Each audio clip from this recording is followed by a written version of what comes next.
capacitado, Ele capacita os chamados. Cada um de nós que estamos aqui hoje, porque Deus está cada dia nos capacitando. Porque se nós soubéssemos tudo, não estaríamos aqui.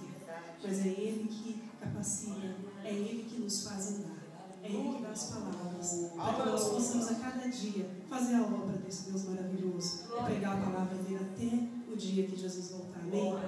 Glória a Deus. Este hino fala disso. Que quando somos chamados, muitas vezes ficamos retraídos, ficamos preocupados com nos dar conta ou não. Mas a gente não tem que preocupar, a gente só tem que ir. Porque a obra é de Deus, é Ele que faz. Aleluia. Vamos louvar a Deus. Obrigado, Senhor, por tudo que o Senhor tem feito.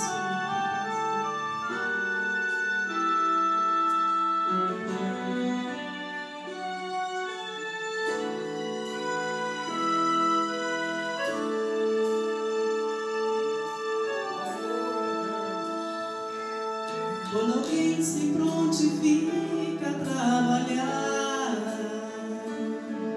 colocar sua vida à disposição, é tão natural sentir um certo medo. Será que vai dar certo? Será que vou conseguir? Mas se Deus está na frente desta obra, tudo é diferente, você pode ir mais tranquilo, sem sentir medo algum, pois na frente todo poderoso está. Se o inimigo joga senta, roda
Aleluia. Você pode dar mais uma salva de palmas para Jesus?